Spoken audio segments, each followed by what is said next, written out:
कहने का भाव ये है कि धर्मदास जी को परमात्मा बता रहे हैं कि 5 यज्ञ होती है यहाँ पर।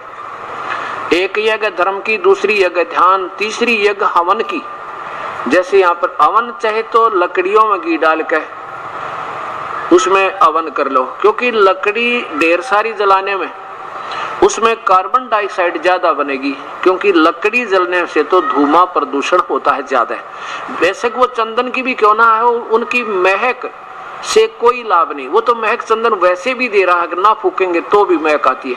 लेकिन हमारा जो लाभ होगा, हमें घी के प्रज्वलित होने से जो वातावरण और इस यज्ञ से हमारा जो बेनिफिट कहाँ जाएगा, इसका बहुत लंबा प्रोसीजर है, इसका बहुत साइंटिफिक इफेक्ट है। हम यहाँ पर हवन करते हैं, इस हवन का प्रतिफल देव लोगों को ऊपर जाता है और उसके बेनिफिट में हमें कुछ आंशिक उससे यहाँ का बेनिफिट, यानी जैसे वर्षा कर देना या कोई और राहत मिला। साथ में प्रदूषण, जैसे हम श्वास को से शुद्ध हवा लेते हैं और बुरी करके बाहर छोड़ देते हैं, इसका भी हमने ये इसका बेनिफिट यानी इससे इसका कर्ज उतरता है। अब ये हवन यज्ञ है। हम क्या करते हैं, एक रुई की एक मोटी बात बना के बाती और उसमें भर के अच्छा घी और सुबह शाम जला देते हैं। और मंत्र क्या होते हैं, मंत्र जैसे अपने परमात्मा की वाणी, पूर्ण ब्रह्म की, ये वेदों जैसे मंत्र हैं, वेदों से ज्यादा अच्छे मंत्र। एक तो मुख्यमंत्री का आदेश हो और एक प्रधानमंत्री के मुख से निकले वचन हो, तो वेदों से ज्यादा सुपीरियर शक्तिशाली वचन है, यानी मंत्र है कबीर परमेश्वर की वाणी।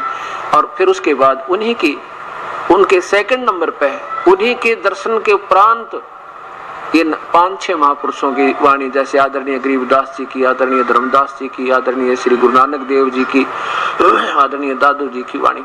लेकिन इनसे भी सुपीरियर वाणी उस कबीर परमेश्वर की है। उसके जो मंत्र हम पढ़ रहे हैं उनसे, वेदों से भी उत्तम लाभ हमें होता है। जो सुबह शाम के नित्यनेम और आरती, संध्या आरती और दोपहर की रमैनी जो हम करते हैं, ये हमारा एक हवन और साथ में ज्ञान यज्ञ भी है।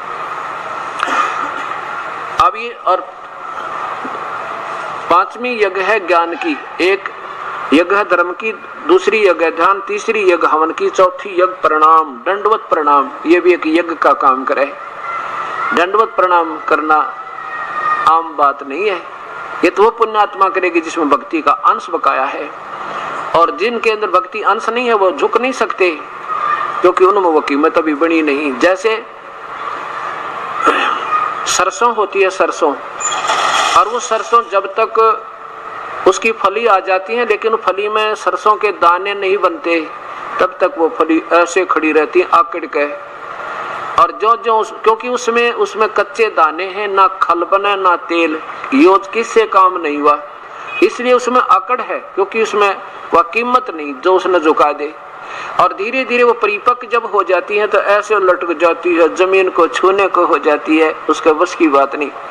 ऐसे जिन पुण्यात्माओं में पिछला भक्ति अंश है, अब एक बार तो करोड़ सा लग गया कि भैया अच्छी जगह आ गया, सारे बूंदे लौटे, यानी तो सारे लेटते हैं, ये क्या असभ्य सा लगता है। लेकिन नो ना बेरा, ये असभ्य नहीं, ये बिल्कुल सभ्य कर्म है।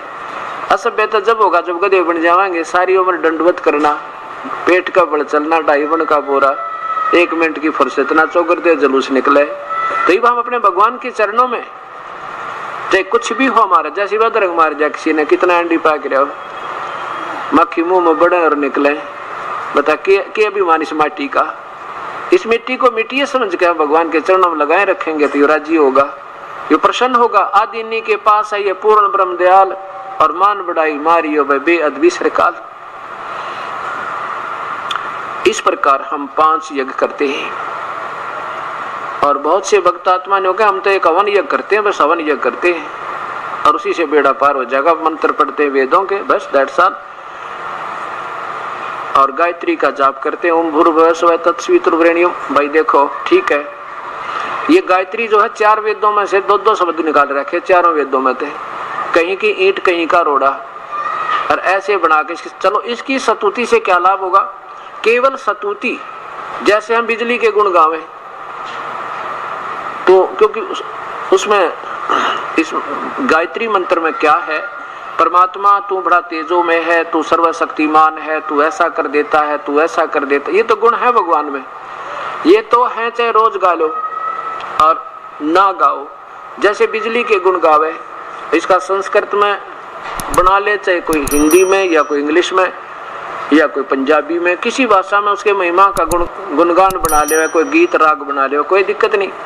उसको गाता रहे, बड़ा रोज गाता रहे, और उससे लाभ जो होना है वो तरीका ढूंढे नहीं। जैसे कनेक्शन लेना चाहिए बिजली का, तो बिजली का कनेक्शन लेने के उपरांत ये लाभ देगी जो गुण रोज गाया करते थे, जिसकी महिमा प्रतिदिन सुना करते थे। कनेक्शन लेने के बाद फिर आपने क्या की जरूरत ना पड़े, गुण गा चाहे मत का, उन गुणों का आनंद ले जिसकी रोज व्याख्या होती थी। कृपया ध्यान दें, संत रामपाल जी के भक्तों के साथ हुए नए चमत्कारों के इंटरव्यू देखने के लिए इस चैनल को सब्सक्राइब करें। सत साहिब।